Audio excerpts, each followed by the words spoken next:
Melinda tidak mendengar apa-apa lagi setelah palu kayu itu diketuk 3 kali.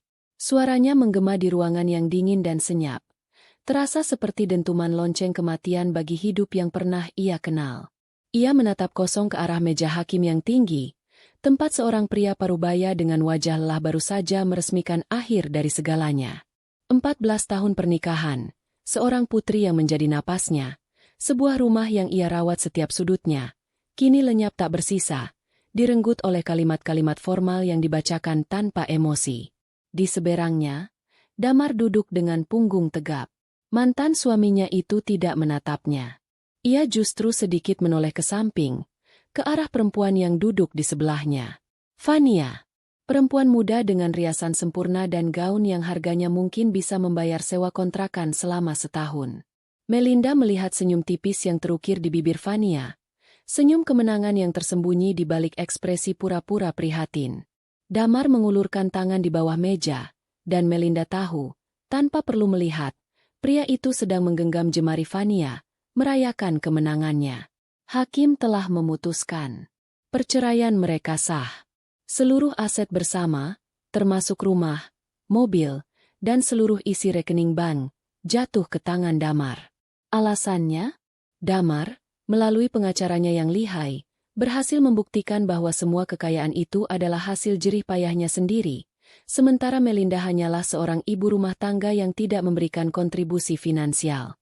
Klaim itu adalah sebuah kebohongan yang dirancang dengan begitu rapi. Melinda ingat betul bagaimana ia menggunakan sisa tabungan pribadinya di awal pernikahan untuk membantu Damar memulai usaha kecil-kecilan. Ia ingat bagaimana ia begadang membuat laporan pembukuan sederhana saat Damar merintis bisnisnya dari garasi rumah. Tapi semua itu tidak ada buktinya. Semua itu hanyalah kenangan yang kini dianggap tidak berharga di mata hukum. Yang paling menghancurkan adalah hak asuh Rara, putri mereka yang berusia 8 tahun, juga jatuh sepenuhnya ke tangan Damar. Pengacara Damar melukiskan Melinda sebagai sosok ibu yang tidak stabil secara emosional, terlalu bergantung, dan tidak akan mampu memberikan masa depan yang layak bagi putrinya tanpa dukungan finansial dari Damar. Sebuah fitnah keji yang merobek jantungnya hingga berkeping-keping. Sidang selesai. Orang-orang mulai beranjak dari kursi mereka. Pengacara Melinda menepuk bahunya dengan tatapan iba. Saya turut prihatin, Bu Melinda. Kami sudah berusaha semaksimal mungkin. Melinda hanya bisa mengangguk. Tenggorokannya tercekat. Ia melihat Damar dan Fania bangkit. Mereka berjalan ke arahnya, bukan untuk mengucapkan simpati, tapi untuk memberikan pukulan terakhir. Aku harap kamu mengerti, Melinda. Ini yang terbaik untuk semua, kata Damar, nadanya datar dan dingin, seolah mereka baru saja menyelesaikan rapat bisnis, bukan menghancurkan sebuah keluarga. Melinda mengangkat wajahnya, menatap lurus ke mata pria yang pernah ia cintai dengan sepenuh hati. Terbaik untuk siapa? Damar? Untukmu. Fania tertawa kecil, suara yang dibuat-buat agar terdengar anggun. Tentu saja untuk Rara. Dia butuh lingkungan yang stabil, bukan ibu yang, kamu tahu. Rasa panas menjalar di pipi Melinda. Ia ingin berteriak, menampar wajah Fania, tapi seluruh tenaganya seolah tersedot habis. Ia hanya bisa berdiri mematung. Sore ini rumah sudah harus kosong, lanjut Damar, tanpa sedikit pun keraguan dalam suaranya. Ambil barang-barang pribadimu. Cukup 1 koper saja. Sisanya akan aku sumbangkan. 1 koper. Seluruh hidupnya selama 14 tahun kini harus muat di dalam 1 koper. Melinda merasakan napasnya sesak. Ia melihat Damar dan Fania berjalan pergi, bergandengan tangan, meninggalkan Melinda yang berdiri sendirian di tengah koridor pengadilan yang mulai sepi. Puing-puing kehidupannya berserakan di kakinya, tajam dan menyakitkan. Perjalanan pulang terasa seperti perjalanan menuju tiang gantungan. Ia tidak diizinkan membawa mobilnya, jadi ia memesan taksi. Sepanjang jalan, ia menatap keluar jendela, melihat pemandangan kota yang sama seperti biasanya, tapi terasa begitu asing. Ia melewati taman tempat ia biasa mengajak Rara bermain ayunan. Ia melewati restoran tempat Damar pertama kali melamarnya. Setiap sudut kota meneriakkan kenangan yang kini terasa seperti sayatan pisau. Saat taksi berhenti di depan gerbang rumahnya yang tinggi dan megah, Melinda merasa seperti orang asing. Ini bukan lagi rumahnya. Ini adalah istana kemenangan Damar dan Vania. Ia membayar taksi dengan sisa uang tunai di dompetnya, lalu melangkah masuk dengan kaki gemetar. Pintu depan tidak terkunci. Di dalam, ia melihat Vania sedang mengarahkan dua orang pekerja untuk menurunkan sebuah lukisan besar dari dinding ruang tamu. Lukisan itu adalah lukisan pernikahan Melinda dan Damar. "Taruh di gudang saja," kata Vania kepada para pekerja itu, lalu menoleh ke arah Melinda dengan senyum meremehkan. "Oh, kamu sudah datang. Cepatlah sedikit." "Ya, aku tidak punya banyak waktu. Damar sedang menjemput Rara. Aku ingin semua beres sebelum mereka pulang." Melinda tidak menjawab. Ia berjalan melewati Vania, menaiki tangga menuju kamarnya. Setiap langkah terasa berat. Ia membuka pintu kamar tidur utama, kamar yang pernah menjadi tempat perlindungan dan cintanya. Aromanya sudah berbeda. Aroma parfum Vania yang manis dan menyengat sudah menggantikan aroma lotion melati yang biasa Melinda pakai. Di atas tempat tidur, beberapa gaun dan tas bermerek milik Vania tergeletak begitu saja. Dengan hati yang beku, Melinda menarik sebuah koper dari dalam lemari. Ia mulai memasukkan barang-barangnya. Bukan pakaian mahal atau perhiasan, karena semua itu dianggap sebagai aset bersama yang kini menjadi milik Damar. Ia memasukkan beberapa helai daster kesayangannya, album foto lama yang berisi gambar-gambar masa kecilnya, dan beberapa buku novel yang sudah menguning. Barang-barang yang tidak punya nilai jual, tapi menyimpan seluruh kenangannya. Langkah terakhirnya adalah kamar Rara. Ia membuka pintu kamar itu perlahan. Semuanya masih sama. Dinding berwarna merah muda, tempat tidur dengan sprei bergambar kuda poni, dan rak yang penuh dengan buku cerita dan boneka. Melinda mendekati tempat tidur, memeluk bantal Rara, dan menghirup dalam-dalam aroma khas putrinya. Aroma sampo stroberi dan minyak telon. Air mata yang sejak tadi ia tahan akhirnya tumpah. Isak tangisnya pecah dalam sunyi, mengguncang seluruh tubuhnya. Ia mengambil satu boneka beruang kecil milik Rara, boneka pertama yang ia berikan saat Rara baru lahir. Ia memasukkannya ke dalam koper. Ia butuh sesuatu dari Rara untuk menemaninya. Tiba-tiba ia mendengar suara mobil Damar di garasi, diikuti oleh suara tawa riang Rara. Jantungnya berdebar kencang. Ia harus segera pergi. Ia tidak sanggup melihat Rara sekarang. Ia tidak akan kuat. Melinda menyeka air matanya, menutup koper, dan menariknya keluar kamar. Saat ia menuruni tangga, Rara berlari masuk dari pintu depan. "Ibu!" seru Rara. Wajahnya berseri-seri. Ia berlari untuk memeluk Melinda. "Ibu, lihat, tadi ayah belikan aku es krim baru." Melinda berjongkok, memeluk tubuh mungil putrinya dengan erat, seolah tak ingin melepaskannya. "Wah, enak sekali, sayang. Ibu mau kemana? Kenapa bawa koper?" tanya Rara dengan polos. Matanya menatap koper besar di sebelah Melinda. Sebelum Melinda bisa menjawab, Damar sudah berdiri di belakang mereka. Wajahnya mengeras. "Rara, masuk ke kamarmu. Ganti baju, lalu kerjakan PR." "Tapi, yah, aku mau sama ibu," rengek Rara. "Sekarang, Rara," kata Damar dengan nada tegas yang tidak bisa dibantah. Rara menatap ibunya dengan sedih, lalu berjalan gontai menuju kamarnya. Damar kemudian menatap Melinda dengan tajam. "Sudah selesai? Cepat pergi. Jangan membuat drama di depan anak-anak." "Dia anakku, Damar," desis Melinda. Suaranya bergetar karena amarah dan kesedihan.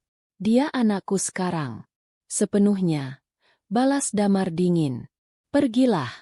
Semakin cepat kamu pergi, semakin baik untuk Rara." Di puncak tangga, Rara berhenti dan menoleh ke belakang. Matanya berkaca-kaca. "Ibu, ibu jangan pergi." Tangisan Rara adalah suara paling menyakitkan yang pernah Melinda dengar. Damar berjalan cepat menaiki tangga, meraih lengan Rara, dan menariknya masuk ke kamar. Pintu kamar Rara ditutup, meredam suara tangisan putrinya. Saat itulah Melinda benar-benar hancur.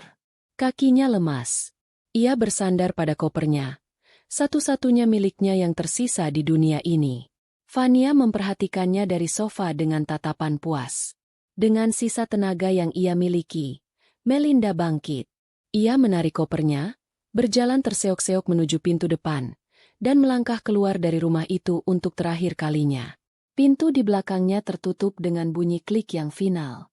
Ia berdiri di tepi jalan, di bawah langit senja yang mulai menggelap, tanpa tujuan, tanpa uang, dan tanpa harapan. Ia telah kehilangan segalanya. Langit menumpahkan hujan gerimis saat Melinda berdiri di depan sebuah gang sempit. Alamat yang ia tuju adalah sebuah rumah kontrakan kecil di kawasan padat penduduk.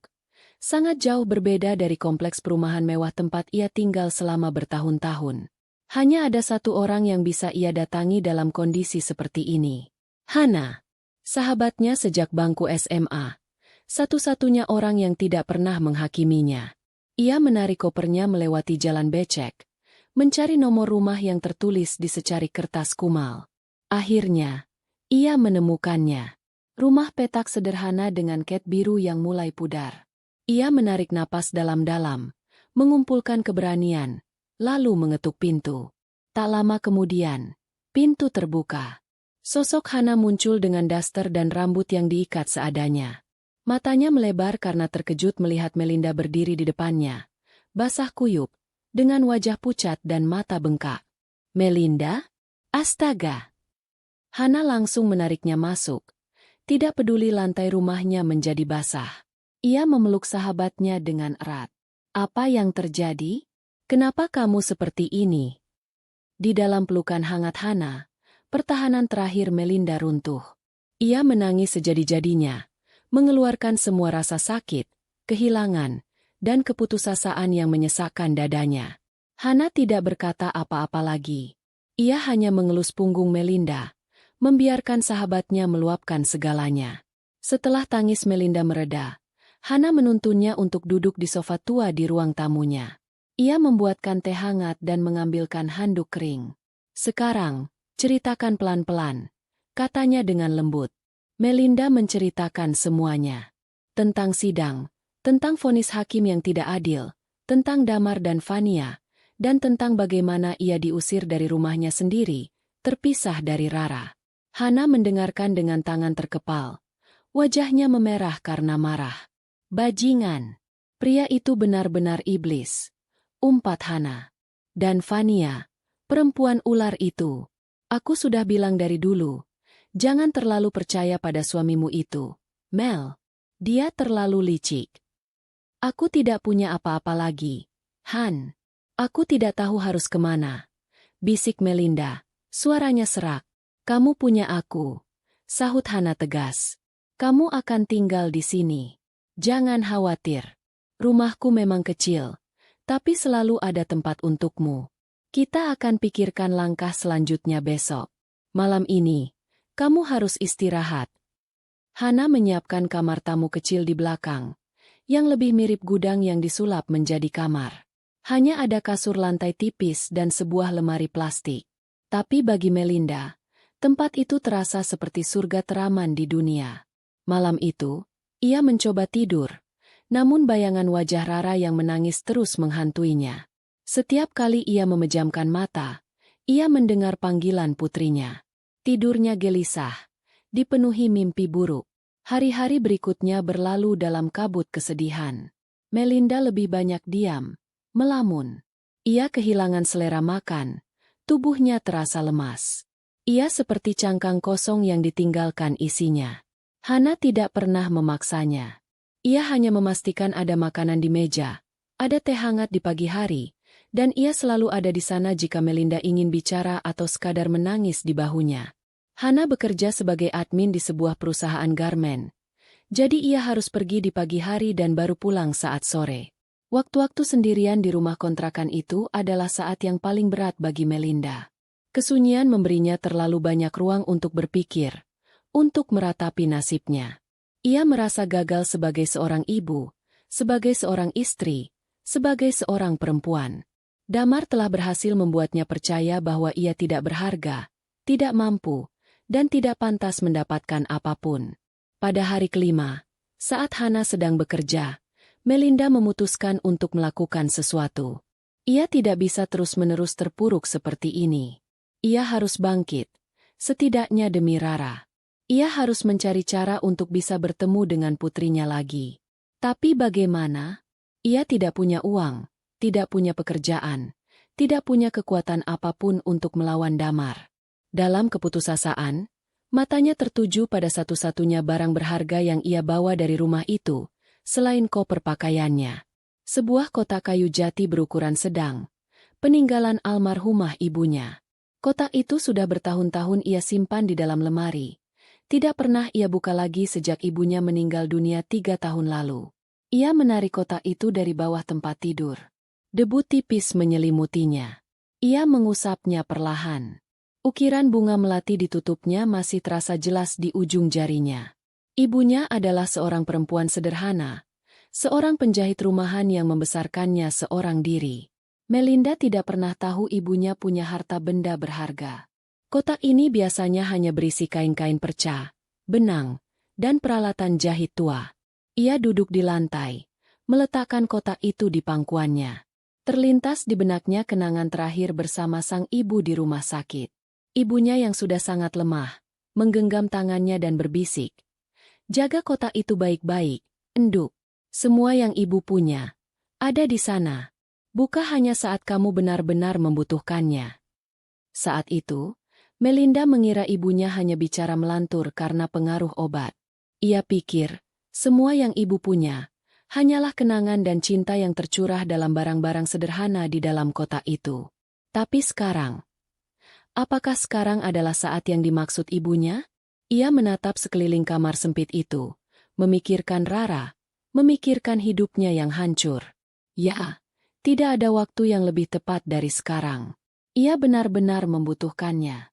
Dengan tangan yang sedikit gemetar, ia membuka pengait kuningan kotak itu. Aroma kapur barus yang khas langsung menguar. Di lapisan paling atas, ada beberapa potong kain batik tua yang terlipat rapi. Kain-kain kesayangan ibunya.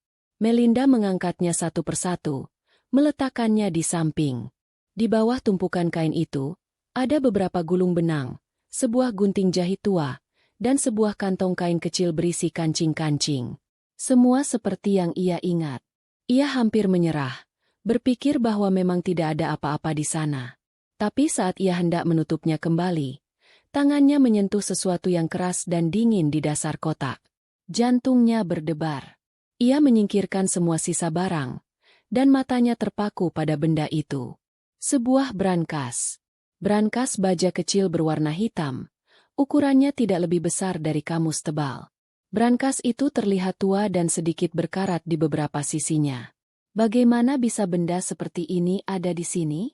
Ibunya tidak pernah bercerita apapun. Rasa penasaran mengalahkan segalanya. Ia mengangkat brankas itu keluar dari kotak. Cukup berat. Ia memeriksanya dari segala sisi, mencari cara untuk membukanya. Ada sebuah lubang kunci kecil di bagian depan. Kuncinya di mana? Ia mengobrak-abrik kembali isi kotak kayu, meraba setiap sudutnya. Neil. Ia hampir putus asa ketika sebuah ide terlintas di benaknya. Ia membalik kotak kayu itu.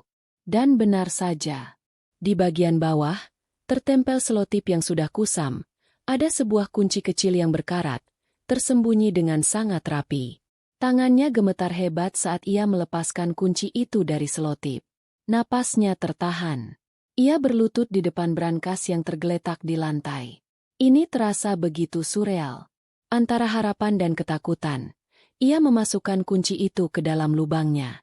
Terasa sedikit serat. Ia memutarnya perlahan, dengan sekuat tenaga.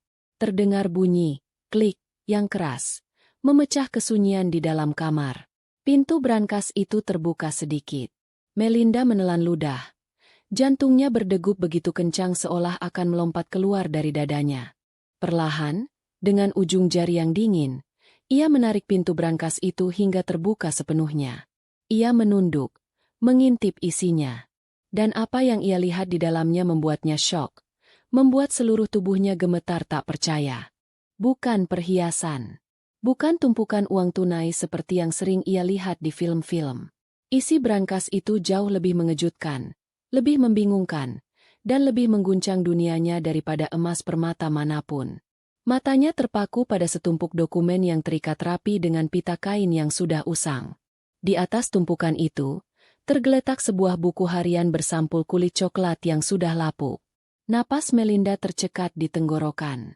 Dengan ujung jari yang terasa dingin dan kebas, ia meraih tumpukan dokumen itu. Tangannya gemetar begitu hebat hingga kertas-kertas itu bergetar pelan. Ia membaca tulisan di dokumen paling atas. Kop surat resmi dari kantor pertanahan. Di sana, tertulis dengan jelas, sertifikat hak milik. Di bawahnya, tertera sebuah nama yang ia kenal seumur hidupnya. Nama yang tidak pernah ia sangka akan tertera di atas dokumen semacam ini. Nama ibunya. Dan di bawah nama itu, tertera deskripsi aset. Sebidang tanah seluas 500 meter persegi di area komersial Jalan Pemuda. Jantung Melinda seolah berhenti berdetak. Jalan Pemuda? Itu adalah salah satu kawasan bisnis paling premium di kota mereka. Mustel, ibunya adalah seorang penjahit. Seumur hidupnya, ia melihat ibunya bekerja keras dari pagi hingga malam di depan mesin jahit tua, menerima pesanan baju dari tetangga. Mereka tinggal di rumah sederhana di sebuah gang kecil. Bagaimana mungkin ibunya memiliki tanah di sana? Ia meletakkan sertifikat pertama dan membuka lembar berikutnya. Sertifikat lain. Kali ini sebuah ruko 3 lantai di area pertokoan yang ramai. Lagi-lagi atas nama ibunya. Lembar berikutnya. Sebuah rumah di kawasan perumahan elit di bagian lain kota. Lalu sebidang tanah kafling di dekat proyek pengembangan jalan tol. Terus menerus. Ada total 7 sertifikat properti, masing-masing bernilai fantastis. Kepala Melinda terasa pusing. Ia bersandar ke dinding, mencoba mengatur napasnya yang memburu. Ini tidak masuk akal. Ini pasti sebuah kesalahan. Atau mungkin warisan dari kakek neneknya yang tidak pernah ia tahu? Tapi ibunya selalu bilang mereka juga orang sederhana. Lalu matanya beralih pada buku harian itu. Ia mengambilnya dengan hati-hati. Sampulnya terasa rapuh di tangannya. Ia membukanya. Halaman pertama berisi tulisan tangan ibunya yang rapi dan sedikit miring. Tulisan yang sangat ia kenal dari catatan-catatan belanja atau resep masakan. 10 Januari 1995. Begitu tulisan di sudut kanan atas. Hari ini, aku akhirnya menjual semua warisan dari eyang di desa. Tanah, sawah, dan rumah peninggalan keluarga. Rasanya berat, tapi aku harus melakukannya. Aku tidak bisa tinggal di sana sendirian. Uangnya akan kusimpan baik-baik. Aku akan mulai hidup baru di kota ini, menjadi orang biasa saja. Tidak ada yang perlu tahu. Biarlah mereka mengenalku sebagai penjahit sederhana. Itu lebih aman. Melinda membaca baris itu berulang-ulang. Jadi ini jawabannya. Ibunya ternyata berasal dari keluarga berada, tapi memilih untuk menyembunyikan identitas dan kekayaannya. Kenapa? Melinda mencoba mengingat masa kecilnya. Ibunya memang sangat tertutup soal masa lalunya. Setiap kali Melinda kecil bertanya tentang keluarga besar mereka, ibunya selalu mengalihkan pembicaraan. Ia terus membalik halaman demi halaman. Sebagian besar berisi curahan hati ibunya yang kesepian. Perjuangannya membesarkan Melinda seorang diri, dan kebahagiaan-kebahagiaan kecil saat melihat putrinya tumbuh dewasa. Melinda merasa seperti sedang mengintip bagian paling pribadi dari kehidupan wanita yang paling ia cintai. Lalu ia tiba pada bagian yang mencatat tahun-tahun setelah ia menikah dengan Damar. Tanggalnya ia ingat betul, beberapa bulan setelah pernikahan mereka. 15 Agustus 2011. Damar datang hari ini. Anak itu punya semangat kerja yang bagus. Dia punya banyak ide bisnis, tapi tidak punya modal. Dia bilang dia butuh pinjaman untuk memulai usaha pemasok alat tulis kantor. Kasihan juga melihat Melinda, istri barunya, harus hidup sangat sederhana. Aku putuskan untuk membantunya. Aku memberinya pinjaman dari sebagian uang simpananku. Kami membuat surat perjanjian sederhana. Dia berjanji akan mengembalikannya dalam 2 tahun, lengkap dengan bunganya. Semoga niatnya baik dan tulus. Di antara halaman buku harian itu, terselip selembar kertas. Surat perjanjian utang piutang di atas meterai, ditandatangani oleh Damar dan ibunya. Nominal yang tertera di sana membuat mata Melinda terbelalak. 500 juta rupiah. Saat itu, uang sebanyak itu adalah sebuah kekayaan yang tak terbayangkan. Damar selalu bercerita padanya bahwa modal awalnya hanya 10 juta rupiah. Hasil menjual sepeda motor tuanya. Sebuah kebohongan. Melinda terus membaca. Gemetar di tubuhnya kini bukan lagi karena syok, tapi karena sesuatu yang lain. Sesuatu yang terasa panas dan mulai membakar di dalam dadanya. 20 Desember 2012. Usaha Damar maju pesat. Aku senang melihatnya. Melinda juga tampak bahagia. Tapi Damar belum pernah sekalipun menyinggung soal utangnya. Saat kutanya baik-baik, dia bilang uangnya masih terus berputar untuk mengembangkan usaha. Dia minta tambahan modal untuk membuka cabang baru. Katanya ini kesempatan emas. Aku ragu, tapi dia meyakinkanku bahwa ini demi masa depan Melinda dan calon cucuku. Akhirnya aku luluh. Aku berikan lagi. Kali ini tanpa surat perjanjian. Aku percaya padanya. Dia menantuku.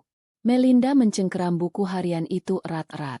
Ia ingat betul akhir tahun 2012. Saat itu ia sedang hamil besar mengandung Rara. Damar tiba-tiba membeli sebuah mobil sedan baru. Saat Melinda bertanya dari mana uangnya, Damar menjawab dengan bangga bahwa itu adalah hasil kerja kerasnya. Bonus akhir tahun dari proyek besar yang ia menangkan. Lagi-lagi sebuah kebohongan. Uang itu adalah uang ibunya. Halaman-halaman berikutnya adalah catatan yang menyakitkan dari penipuan yang sistematis. Damar terus-menerus datang kepada ibunya, meminta pinjaman atau dana investasi dengan berbagai alasan. Membeli ruko baru, menyewa gudang yang lebih besar, menyuap oknum untuk memenangkan tender. Setiap kali, ia menggunakan Melinda dan Rara sebagai tameng, sebagai alasan bahwa semua ini demi masa depan mereka. Dan ibunya, yang begitu menyayangi putri dan cucunya, selalu memberikannya catatan. Ibunya mulai dipenuhi keraguan dan kekhawatiran. 5 Juni 2015. Gaya hidup Damar dan Melinda berubah drastis. Mereka pindah ke rumah yang lebih besar. Melinda punya mobil sendiri. Aku senang melihat putriku hidup nyaman. Tapi hatiku tidak tenang. Damar semakin sulit ditemui. Setiap kali aku mencoba bicara soal bisnis atau uang yang kuinvestasikan, dia selalu punya alasan untuk menghindar. Dia bilang aku tidak akan mengerti istilah-istilah bisnis yang rumit.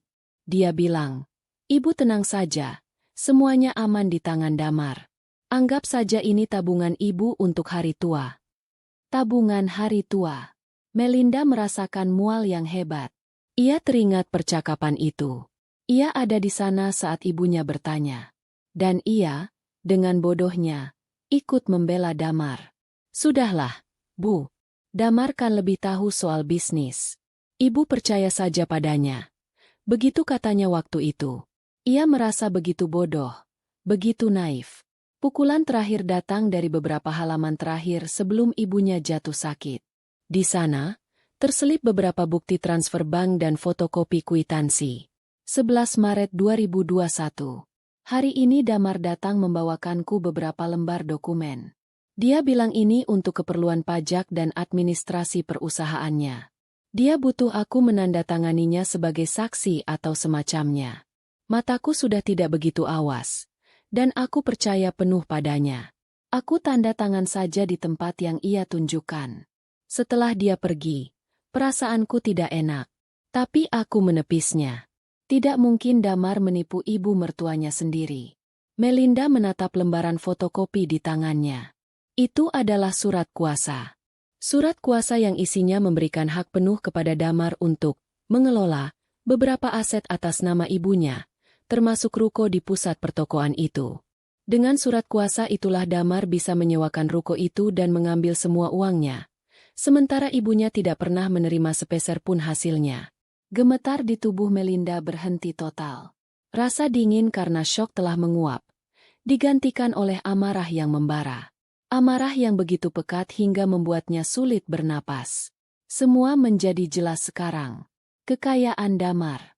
kerajaan bisnis yang ia banggakan. Semuanya dibangun di atas penipuan. Ia tidak membangunnya dari nol. Ia mencurinya dari seorang wanita tua yang mempercayainya seperti anak sendiri. Dan Melinda? Ia adalah pion dalam permainan licik damar. Keberadaannya, cintanya, dan anaknya telah dieksploitasi untuk memuluskan jalan suaminya menipu ibunya sendiri. Rasa sakit karena dikhianati oleh suami kini bertambah berkali-kali lipat dengan rasa bersalah yang luar biasa terhadap mendiang ibunya. Ia merasa telah gagal melindungi ibunya. Ia menatap kembali isi brankas itu. Sertifikat-sertifikat properti yang aman karena tidak pernah Damar ketahui. Buku harian yang menjadi saksi bisu kejahatannya. Dan bukti-bukti transfer serta surat perjanjian yang menjadi senjata pamungkas. Ibunya mungkin terlihat sederhana dan naif, tapi ternyata beliau jauh lebih cerdas. Beliau menyimpan semua bukti ini. Beliau seolah tahu, suatu saat nanti, semua ini akan dibutuhkan. Bukan hanya saat kamu benar-benar membutuhkannya. Pesan terakhir ibunya kini terdengar begitu jelas di telinganya. Air mata kembali mengalir di pipi Melinda. Tapi ini bukan air mata kesedihan seorang korban. Ini adalah air mata amarah seorang pejuang yang baru saja menemukan senjatanya. Ia tidak miskin. Ia tidak lemah. Ia adalah ahli waris dari seorang wanita cerdas yang telah ditipu. Dan ia memegang semua bukti yang ia butuhkan. Ia menutup brankas itu perlahan. Ia merapikan semua dokumen, memasukkannya kembali ke dalam. Ia memeluk buku harian ibunya erat-erat di dadanya. Kesedihan yang selama berhari-hari melumpuhkannya kini telah bertransformasi menjadi kekuatan. Tekad yang dingin dan keras mulai terbentuk di dalam hatinya. Ini bukan lagi hanya tentang merebut Rara kembali.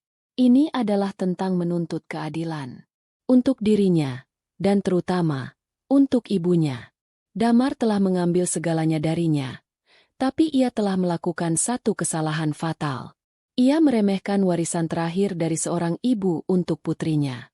Sore itu, ketika Hana pulang kerja, ia tidak menemukan Melinda yang biasa ia lihat selama 5 hari terakhir. Tidak ada lagi tatapan kosong atau isak tangis tertahan di sudut kamar. Yang ia temukan adalah Melinda yang sedang duduk tegap di meja makan kecil mereka. Di depannya, tersebar tumpukan dokumen, sebuah buku harian tua, dan secangkir teh yang sudah dingin. Wajah Melinda pucat, tapi matanya menyiratkan sesuatu yang berbeda.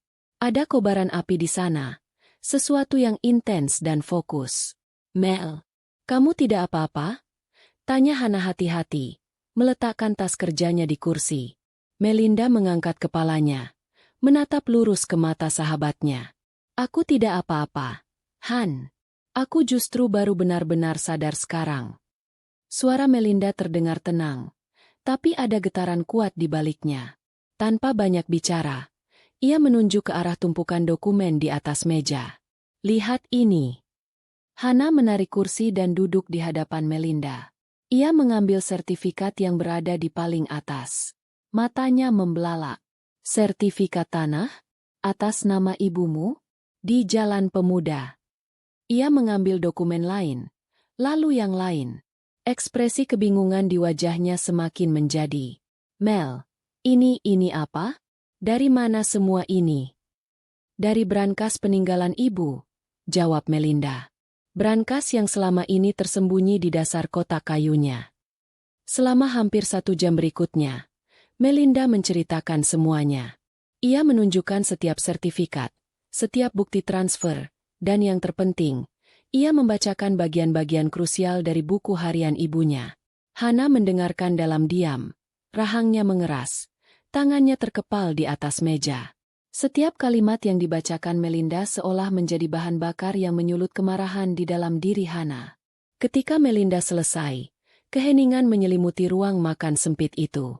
Hana bersandar di kursinya, menghela napas panjang dan kasar. Jadi selama ini. Hana memulai. Suaranya serak karena emosi. "Seluruh kekayaan yang dibanggakan Damar, rumah mewah, mobil-mobilnya, perusahaannya semuanya berasal dari uang ibumu. Sebagian besar modal awalnya." "Iya," koreksi Melinda, nadanya tajam. "Dia mencurinya. Dia menipu ibuku, memanfaatkanku dan Rara untuk mendapatkan kepercayaan beliau. Bajingan itu lebih dari sekadar iblis, desis Hana. Ia memukul meja dengan kepalan tangannya, membuat cangkir teh bergetar. Dia membangun istananya di atas penderitaan ibumu dan kebohongan padamu. Dan dia berani menyebutmu tidak punya kontribusi apa-apa? Dia bahkan tidak punya apa-apa tanpa keluargamu. Melihat amarah Hana justru membuat Melinda merasa lebih tenang. Ia tidak sendirian. Ada orang lain yang melihat kebenaran ini, yang merasakan ketidakadilan yang sama.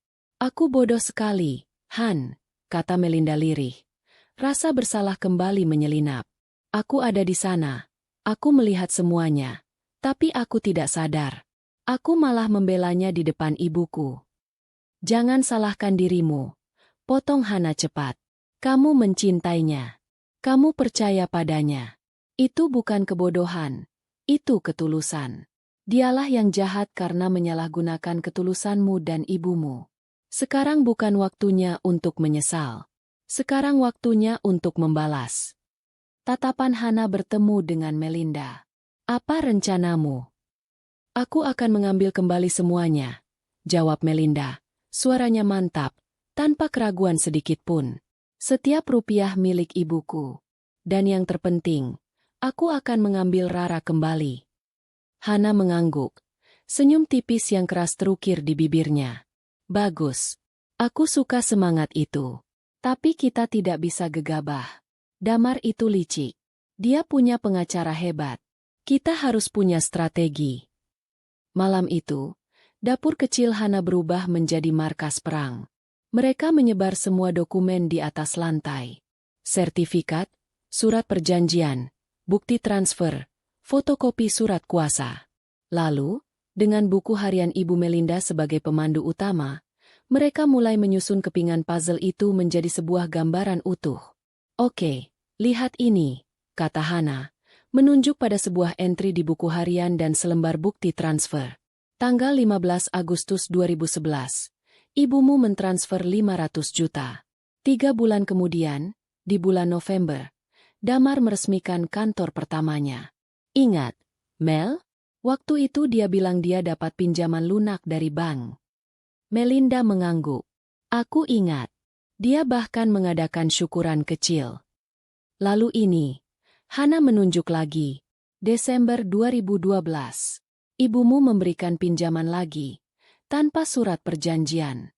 Sebulan kemudian, Januari 2013, kamu cerita padaku Damar membeli mobil sedan baru untuk hadiah kelahiran Rara.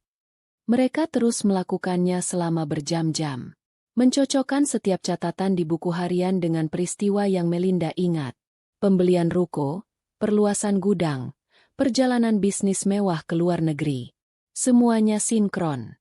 Setiap lonjakan kesuksesan Damar selalu didahului oleh aliran dana dari Ibu Melinda. Polanya begitu jelas, begitu terang-terangan, hingga terasa menyakitkan. Mereka sedang membedah sebuah kebohongan besar yang telah berlangsung selama lebih dari 1 dekade. Ini gila, gumam Hana, menggelengkan kepalanya tak percaya. Dia benar-benar menguras harta ibumu sampai kering. Dan lihat ini, surat kuasa ini. Dia menipu ibumu untuk menandatanganinya saat kondisi mata beliau sudah tidak bagus. Ini bukan cuma penipuan, ini kejahatan. Melinda merasakan gelombang kekuatan baru mengalir di dalam dirinya. Melihat semua bukti yang tersaji di hadapannya, ketakutannya pada Damar perlahan memudar. Pria yang selama ini ia anggap begitu hebat, begitu perkasa, ternyata hanyalah seorang pencuri licik yang bersembunyi di balik topeng kesuksesan. Kekuasaannya dibangun di atas fondasi yang rapuh, dan sekarang, Melinda memegang palu untuk menghancurkannya. Kita tidak bisa melakukan ini berdua saja, kata Melinda akhirnya, setelah mereka berhasil memetakan sebagian besar alur penipuan Damar. Kita butuh pengacara. Tentu saja, sahut Hana. Tapi kita tidak bisa memakai pengacara lamamu. Maaf, Mel, tapi dia terlalu lembek. Dia kalah telak di pengadilan kemarin. Kita butuh seseorang yang lebih buas. Seseorang yang tidak bisa dibeli atau diintimidasi oleh Damar. Melinda menghela napas. Di mana kita bisa mencari pengacara seperti itu? Pengacara hebat butuh biaya mahal. Aku tidak punya uang sepeser pun. Hana terdiam sejenak, tampak berpikir keras. Tiba-tiba matanya berbinar. Tunggu sebentar. Aku teringat sesuatu. Sepupuku, Dika, pernah cerita tentang temannya. Dia pengacara muda, tapi reputasinya sudah mulai naik daun. Namanya Raditya. Katanya dia cerdas, tajam, dan sedikit gila kerja. Spesialisasinya kasus perdata rumit, sengketa warisan, dan semacamnya. Yang paling penting, dia benci orang kaya sombong yang menindas orang lemah. Dia sering mengambil kasus pro bono jika dia yakin kliennya benar. Harapan mulai tumbuh di hati Melinda. Apa kamu bisa menghubunginya? Aku akan coba. Aku akan minta nomornya pada Dika besok pagi. Janji Hana. Kita kumpulkan semua ini. Kita rapikan. Kita siapkan presentasi kasus yang tidak akan bisa ia tolak. Mereka menghabiskan sisa malam itu untuk mengorganisir semua bukti. Mereka memfotokopi setiap dokumen penting, membuat catatan kronologis, dan menandai halaman-halaman kunci di buku harian itu dengan kertas penanda warna-warni. Untuk pertama kalinya dalam waktu yang sangat lama, Melinda merasa punya tujuan. Ia tidak lagi merasa seperti korban yang pasrah pada nasib. Ia adalah seorang investigator, seorang penuntut keadilan yang sedang mempersiapkan pertempurannya. Saat mereka akhirnya selesai menjelang dini hari, Melinda menatap tumpukan berkas yang sudah tersusun rapi di atas meja. Itu bukan lagi sekadar tumpukan kertas. Itu adalah amunisi. Itu adalah tiketnya untuk mendapatkan kembali putrinya, untuk memulihkan kehormatan ibunya, dan untuk merebut kembali hidupnya yang telah dicuri. Terima kasih, Han, bisik Melinda, matanya berkaca-kaca. Aku tidak tahu harus bagaimana tanpamu. Hana tersenyum, menepuk pundak sahabatnya. Kita hadapi ini bersama. Sekarang tidurlah. Besok, perang kita dimulai. 2 hari kemudian, Melinda dan Hana duduk di lobi sebuah firma hukum yang terasa asing dan mengintimidasi. Tempat itu tidak seperti kantor pengacara tua yang penuh dengan tumpukan map dan perabotan kayu gelap. Firma hukum Raditya Orekan menempati satu lantai di sebuah gedung perkantoran baru di pusat kota.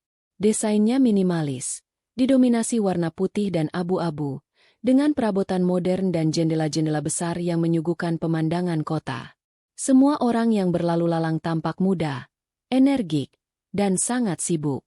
Melinda meremas tali tas jinjingnya yang usang, merasa kecil dan tidak pada tempatnya. Di dalam tas itu, tersimpan seluruh amunisi yang akan menentukan nasibnya. Jangan gugup, bisik Hana di sebelahnya, merasakan kegelisahan sahabatnya. Kamu berada di pihak yang benar. Ingat itu. Melinda mengangguk, mencoba menarik napas dalam-dalam. Jantungnya berdebar kencang.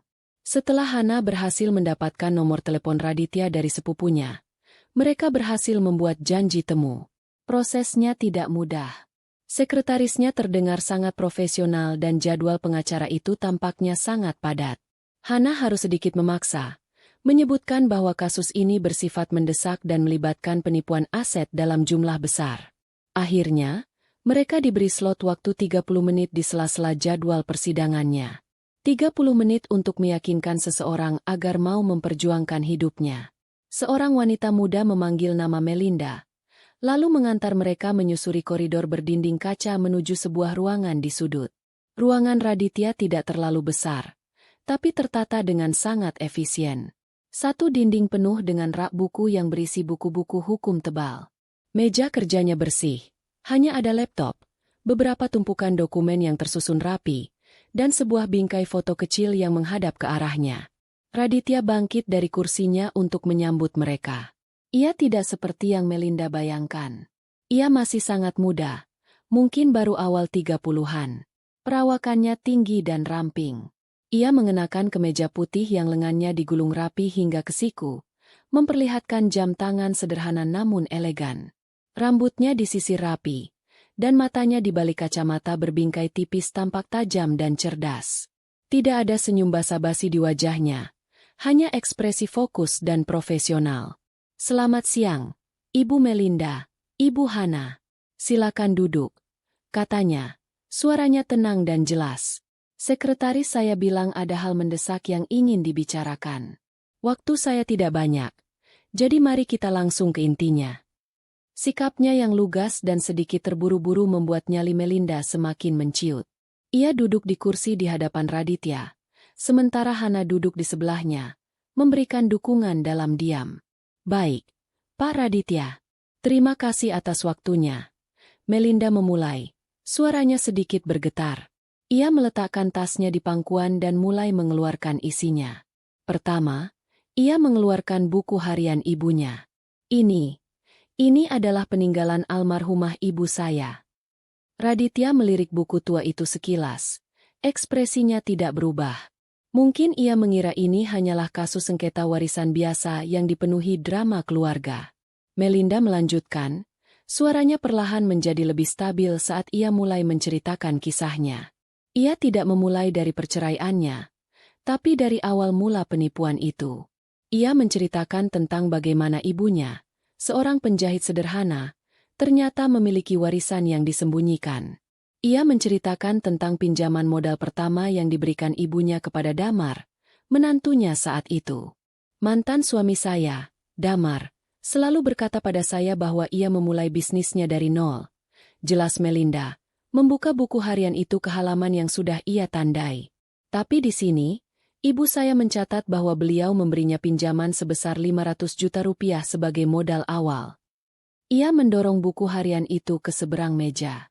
Raditya meliriknya, tapi tidak menyentuhnya. Ia hanya mendengarkan. Jari-jarinya saling bertaut di atas meja. Kemudian, Melinda mengeluarkan surat perjanjian utang yang asli. Dan ini bukti perjanjiannya. Kali ini, Raditya sedikit mencondongkan tubuhnya ke depan. Ia mengambil surat itu. Matanya bergerak cepat membaca isinya. Ia menatap tanda tangan Damar. Lalu nominal yang tertera. Alisnya sedikit terangkat. Melinda terus membeberkan semuanya.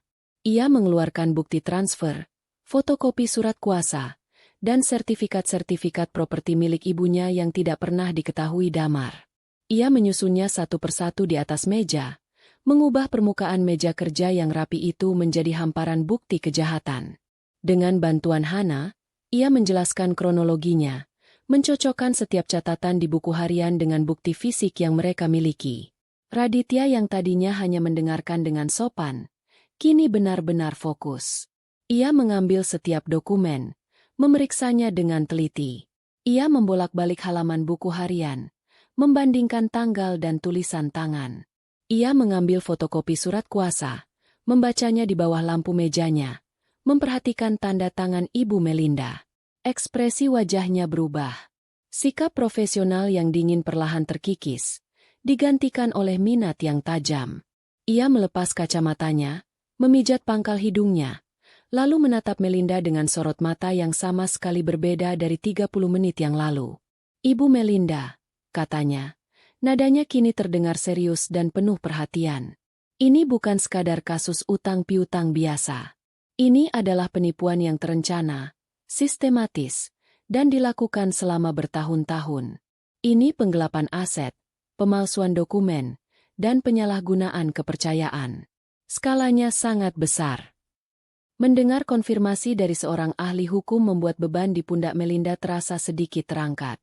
Ia tidak gila. Amarahnya beralasan. Pengacara saya di sidang perceraian bilang saya tidak punya bukti apa-apa, kata Melinda lirih. Pengacara Anda salah, sahut Raditya cepat. Atau mungkin ia tidak pernah melihat bukti-bukti ini.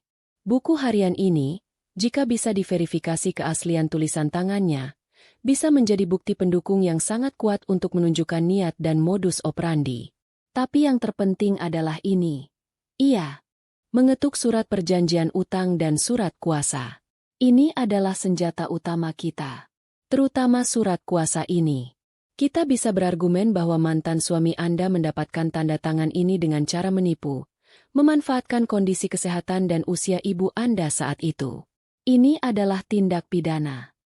Harapan yang tadinya hanya setitik cahaya, kini mulai membesar di dalam dada Melinda. Apa yang bisa kita lakukan? Tanyanya. Raditya kembali mengenakan kacamatanya. Otaknya tampak bekerja dengan cepat. Kita tidak akan menyerang secara frontal. Itu kesalahan. Jika kita langsung melayangkan gugatan perdata atau laporan pidana, Damar akan punya waktu untuk bersiap. Dia akan menyewa pengacara terbaik. Dia akan mulai menyembunyikan aset-asetnya, mentransfer uangnya ke rekening lain, atau bahkan menghancurkan bukti-bukti yang mungkin masih ada di pihaknya. Kita tidak akan memberinya kemewahan itu. Ia berhenti sejenak, menatap Melinda dan Hana bergantian.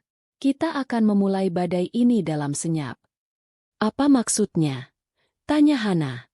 Langkah pertama adalah mengamankan aset-aset warisan yang belum ia sentuh, yaitu properti yang sertifikatnya ada di tangan ibu, jelas Raditya.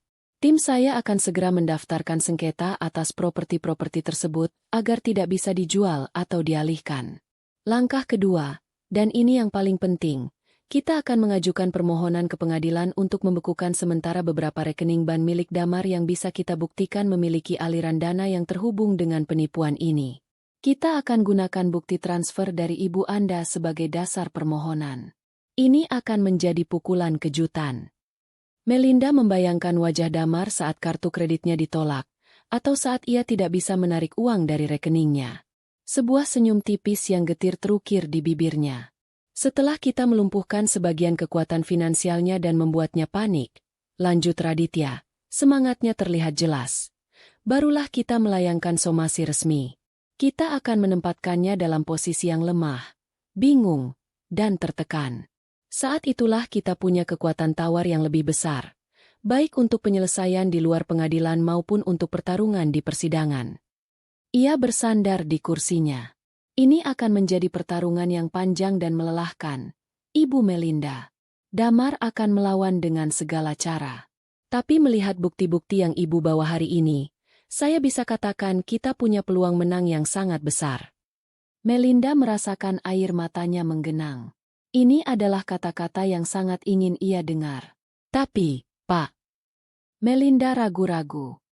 Soal biaya saya tidak punya apa-apa saat ini. Raditya tersenyum tipis untuk pertama kalinya. Itu bukan senyum ramah, melainkan senyum seorang ahli strategi yang sudah melihat kemenangan di depan mata.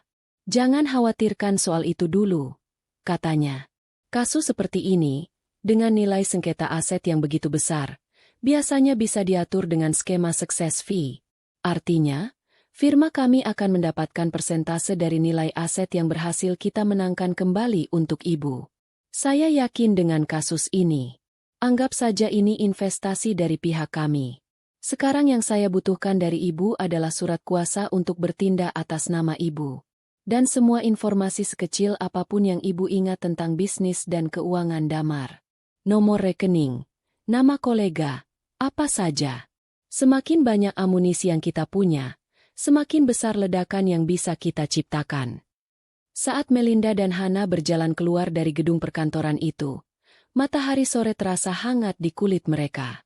Melinda tidak lagi merasa kecil atau terintimidasi.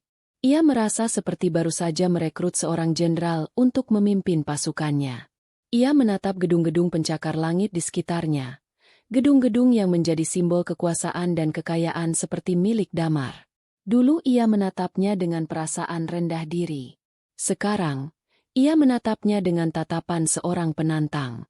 Perang memang belum dimulai, tapi ia sudah mengambil langkah pertama di medan pertempuran.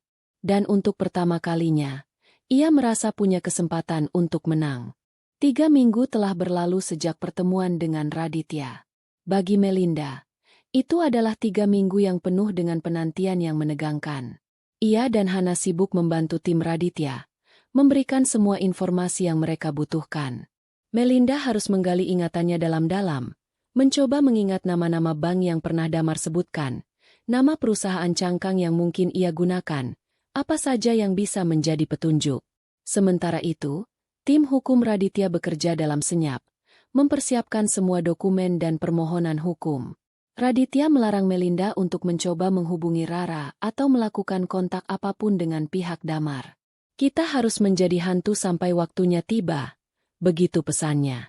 Di sisi lain kota, Di dalam sebuah butik perhiasan mewah di sebuah mall kelas atas, Damar dan Fania tidak merasakan apa-apa. Dunia mereka masih berputar seperti biasa, berkilauan dan tanpa celah. Fania sedang mencoba sebuah kalung berlian, mematut dirinya di depan cermin besar berbingkai emas. "Bagaimana, sayang? Cantik, kan?" tanyanya pada Damar, suaranya manja. "Ini cocok sekali dengan anting yang kamu berikan bulan lalu." Damar tersenyum, menyesap kopi dari cangkir kecil yang disajikan oleh staf butik. "Apapun yang kamu pakai selalu terlihat cantik." Ia melirik label harga yang disembunyikan di balik bludru. Harganya setara dengan sebuah mobil city car baru. Tapi itu bukan masalah baginya.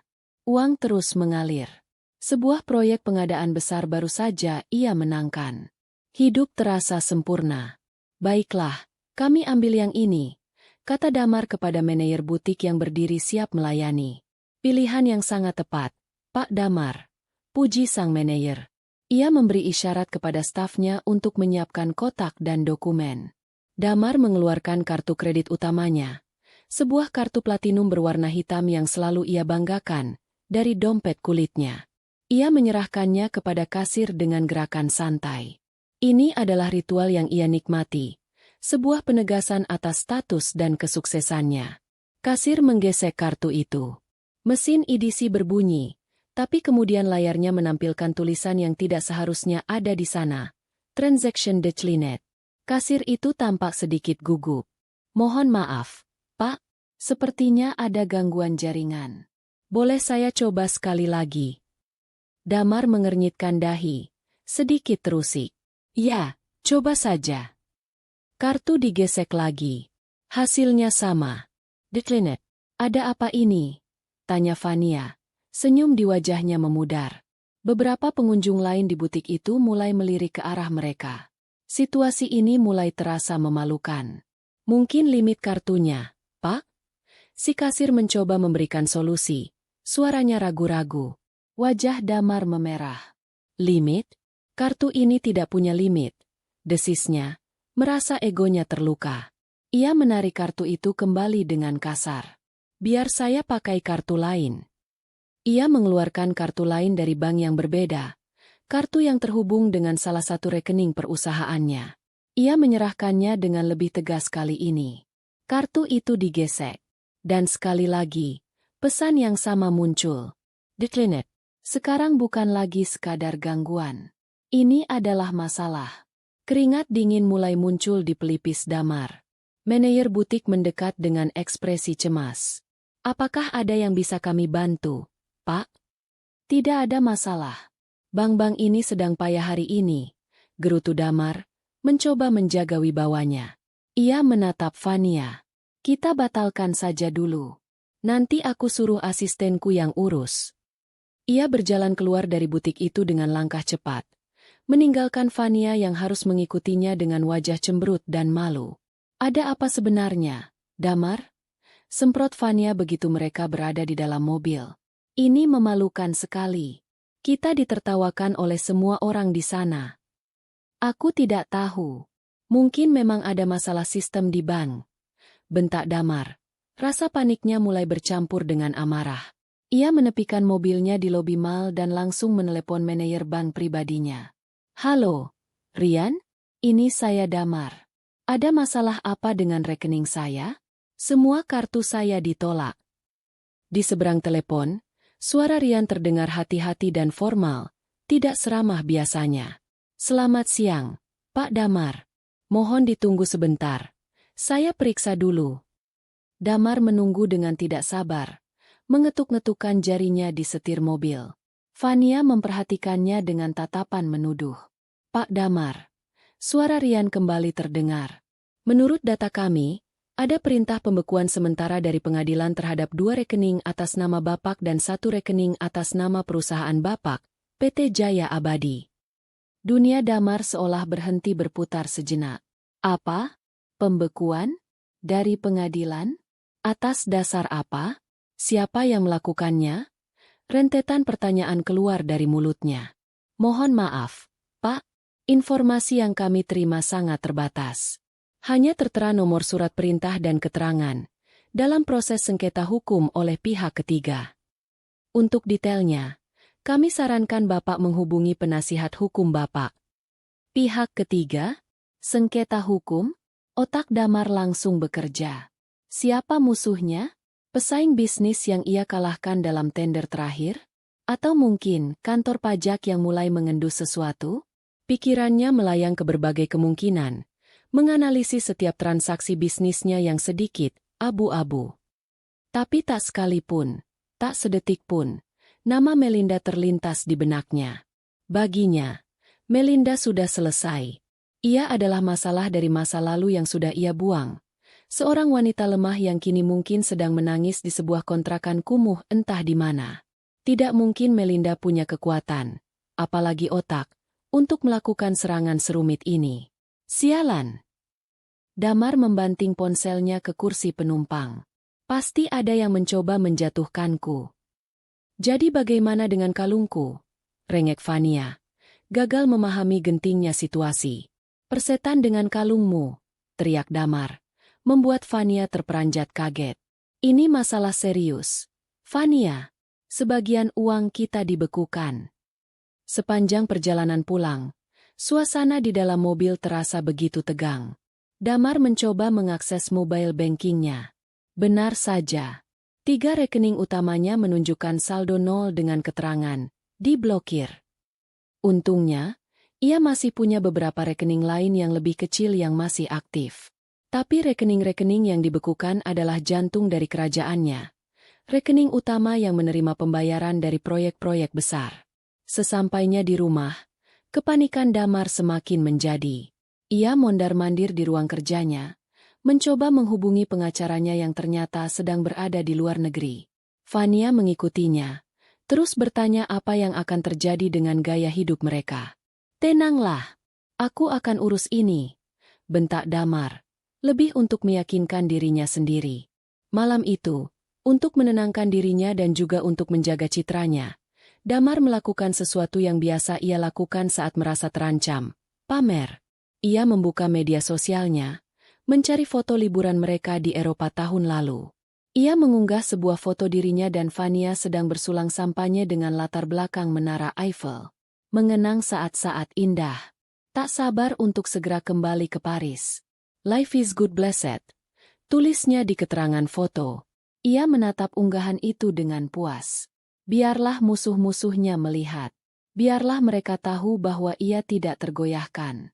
Bahwa hidupnya masih sempurna. Sementara itu, di rumah kontrakan kecilnya, Melinda sedang membantu Hana memasak makan malam.